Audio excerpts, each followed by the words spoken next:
नमस्कार, मी डॉक्टर मच्छिंद्र बांगर महाराष्ट्रातील आणि देशातील हवामान परिस्थिती संदर्भात आज अंदाज देणार आहे. समोरील उपग्रह छायाचित्रामध्ये आपण बघतो की डिप्रेशन हे मध्य भारताकडे सरकलं आहे. त्याचा किती प्रभाव कोणत्या राज्यावर पडेल हे आपण थोडक्यात बघणार आहोत. या ठिकाणी आपण बघतो डिप्रेशन अजून तरी पूर्व भारतातील झारखंड आणि छत्तीसगडच्या उत्तरेला सध्या ते सक्रिय आहे आणि ते उत्तर प्रदेशकडे जाईल असा अंदाज आहे. अजूनही डिप्रेशन सक्रिय आहे. छत्तीसगडच्या अतिउत्तरेला ते असून छत्तीसगडमधून ते आज उत्तर प्रदेशमध्ये सरकेल असा अंदाज आहे. आपण आकडेवारीत जर बघितलं तर या ठिकाणी स्पष्टपणे दिसतंय की प्रत्येक दिवशी आकडा घटत चाललेला आहे. ऑगस्टमध्ये आतापर्यंत 57.8% पाऊस पडलेला आहे आणि एकूण जी सरासरी आहे ती आता 94% पोहोचलेली आहे 19 ऑगस्टला. GFS मॉडेलनुसार आज आपण बघतो तो विदर्भामध्ये पावसाचं प्रमाण थोडं वाढण्याची शक्यता आहे. दक्षिण कोकणातही पावसाचं प्रमाण अधिक असण्याची शक्यता आहे.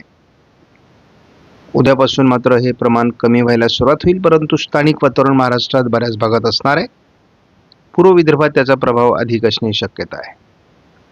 मात्र हे प्रमाण GFS मॉडेलनुसार 21 तारखेपासून तुरळक स्वरूपात महाराष्ट्रात राहील. ठिकठिकाणी श्रावणसरी होऊ शकतात, परंतु विशेष प्रभाव नाही. 26, 27, 28 मात्र याचा प्रभाव अधिक कमी होत असल्याचं या ठिकाणी स्पष्ट होत आहे. 25 तारखेपासून 1 सप्टेंबरपर्यंत महाराष्ट्रात एका हवामान प्रणालीचा प्रादुर्भाव किंवा प्रभाव राहील. हा जो CFS मॉडेलचा अंदाज आहे अजून कायम आहे. या मॉडेलच्या माध्यमातून आपण ECMWF मॉडेलचा अंदाज बघत असतो. कोकणमध्ये हलक्या ते मध्यम स्वरूपाच्या श्रावणसरींची शक्यता कायम आहे. पूर्व विदर्भात खास करून नागपूर, भंडारा, गोंदिया, चंद्रपूर, गडचिरोली या 5 जिल्ह्यांमध्ये पावसाचा अंदाज कायम आहे. 20 तारखेला या 5 जिल्ह्यांमध्ये मुसळधार पाऊस होऊ शकतो असा अंदाज आहे. कोकणातील पाऊस थोडा हलकासा कमी होऊ शकतो. विदर्भातील पाऊस पुढे सरकून वर्ध्यापर्यंत येऊ शकतो. शिवाय त्याचा प्रभाव अधिक असण्याची शक्यता कायम आहे. केवळ घाटमाथ्यावर इकडे श्रावणसरींची शक्यता आहे कोकणामध्ये. 22 तारखेला हे विदर्भातील मुसळधार पाऊस अमरावतीपर्यंत पोहोचू शकतो आणि सातत्याने आपण अगदी विदर्भामध्ये मोठे पावसाचा प्रभाव बघतोय. कोकणातील पावसात वाढ होताना दाखवली 22 तारखेला.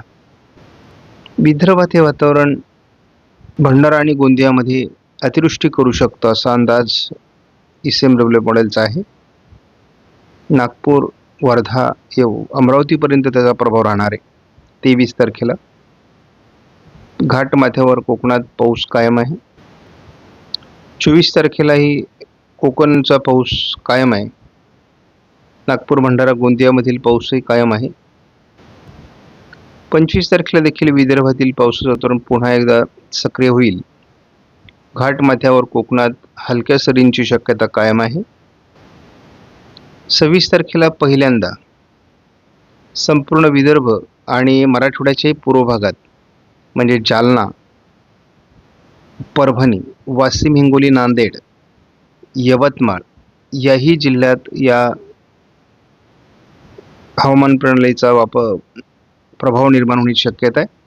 संपूर्ण विदर्भातही याचा प्रभाव आहे. अगदी जळगावपर्यंत याचा प्रभाव पोहोचू शकतो. पहिल्यांदा 27 तारखेला ही सिस्टम महाराष्ट्रात जवळपास बीड, अहिल्यानगरपर्यंत पोहोचेल असा अंदाज आहे. अगदी अहिल्यानगर दक्षिण पूर्व भागापर्यंत याचा प्रभाव येतोय. तर हे नाही फार आवश्यक अशी ही बाब आहे. सातत्याने आपण विदर्भामध्ये पुढे पाऊस बघतोय. विदर्भातील पाऊस काही भागातील परिस्थिती बदलवेल हे स्पष्ट होत आहे. फक्त ECMWF मॉडेलचा अंदाज सत्यात उतरणं आवश्यक आहे.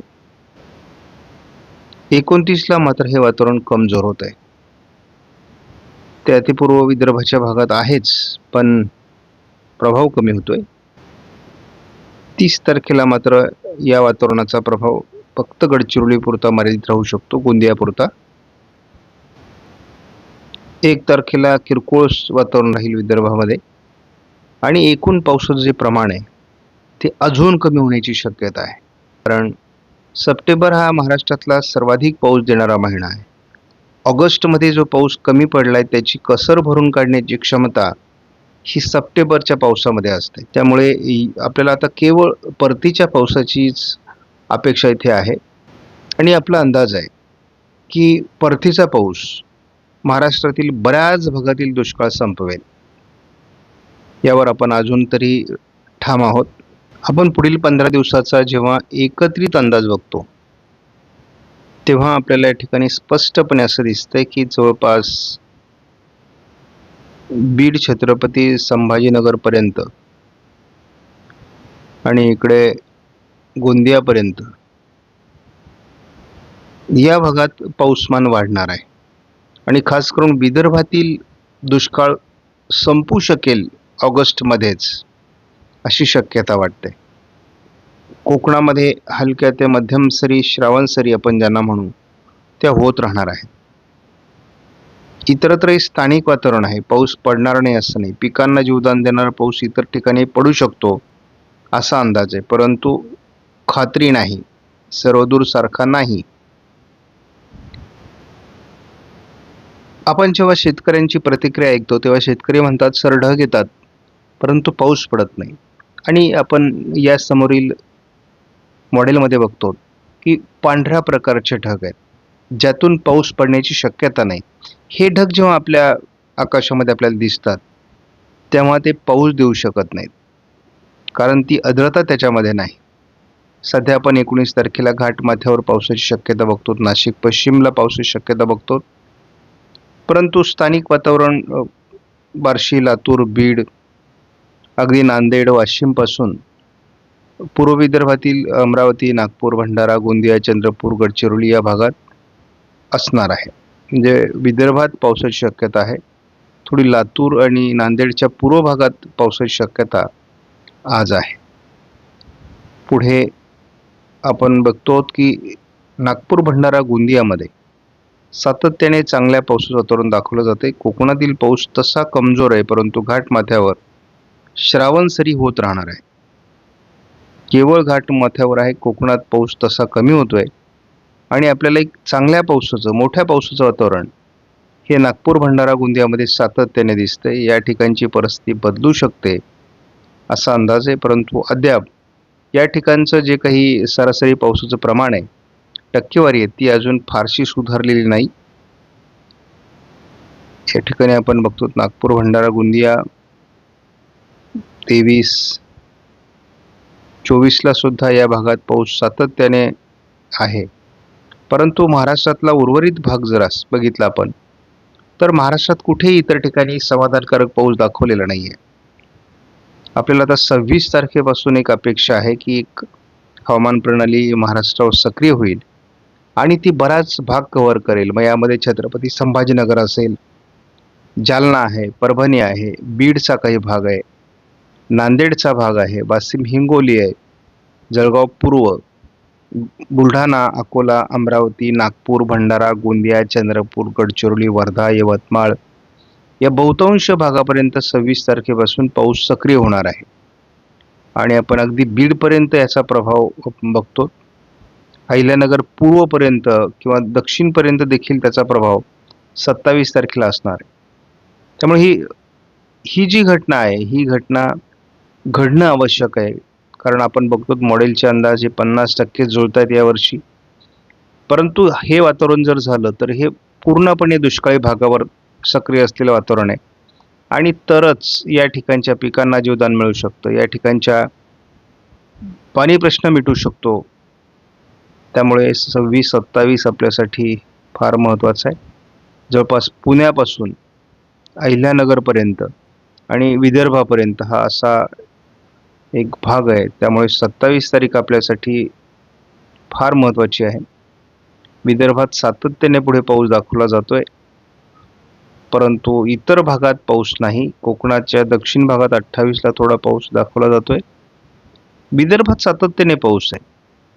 म्हणजे आपण बघतो मध्य विदर्भाचा पूर्व भाग आहे तो, आणि थोडं 29 नंतर जी सिस्टम ही आहे ही थोडी मागे सरकताना दिसते.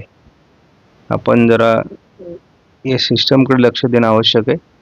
परंतु ही सिस्टम जर पुढे राजस्थान, गुजरातकडे सरकली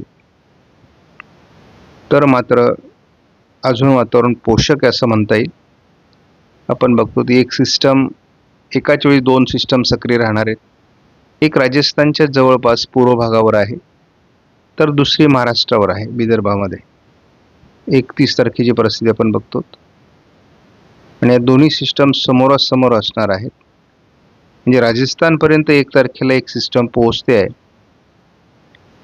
ही सिस्टम जर मागे फिरली तर मात्र अडचणीचं होतं. काल आपण बघितलं होतं की सिस्टम मागे फिरत होती, परंतु आज मात्र ही सिस्टम गुजरात, राजस्थानला पाऊस देणार आहे. म्हणजे अजूनही, कारण तसा जर विचार केला बारकाईने, तर निर्धारित 17 सप्टेंबर ही परतीच्या पावसाची तारीख आहे, आणि आपल्याला 2 सप्टेंबरला राजस्थानच्या शेवटापर्यंत, पश्चिमेपर्यंत पाऊस दिसतोय. याचा अर्थ परतीच्या पावसाला अजूनही आपल्याला निर्धारित जी तारीख आपण 24-25 सांगतोय तीच असू शकते. महाराष्ट्रामध्ये ऑक्टोबरमध्ये परतीचा पाऊस असतो, म्हणजे माघार घेण्याची परिस्थिती. आणि देशातून परतीचा पाऊस म्हणजे 17 नंतर आणखी 4-5 दिवस आपण जर म्हटलं तर 20-22 किंवा 25 तारखेपासून साधारण सुरू होत असतो. परंतु आता त्याची निश्चित अशी तारीख नसते. अगदी त्याच तारखेला तो सुरू होईल असं सांगता येत नसतं. परंतु आपण असं गृहीत धरूया की शेवटचा आठवडा हा देशातील परतीचा पावसाचा आहे, आणि पहिला पंधरवडा ऑक्टोबरचा हा महाराष्ट्रासहित देशातील संपूर्ण मान्सून संपणार आहे. त्यामुळे आपण ही गोष्ट लक्षात घेतली पाहिजे. आज आपण 19 तारखेला आहोत. अजून तसा 19 ऑक्टोबरपर्यंत पाऊस असू शकतो असं जर गृहीत धरलं. 2 महिने पावसाचे बाकी आहेत. 19 ऑगस्टला पोहोचल्यानंतरही भारतातील अनेक राज्य असे आहेत ज्या ठिकाणी पाऊस कमी आहे. राज्यात अनेक जिल्हे, तालुके असे आहेत जिथे पाऊस कमी आहे. तसं हे वर्ष एवढं सोपं नाही. आपणास व्हिडिओमधील माहिती महत्त्वपूर्ण वाटल्यास लाईक करा, शेअर करा, चॅनलला सबस्क्राईब करा. धन्यवाद. जय हिंद, जय महाराष्ट्र, जय बळीराजा.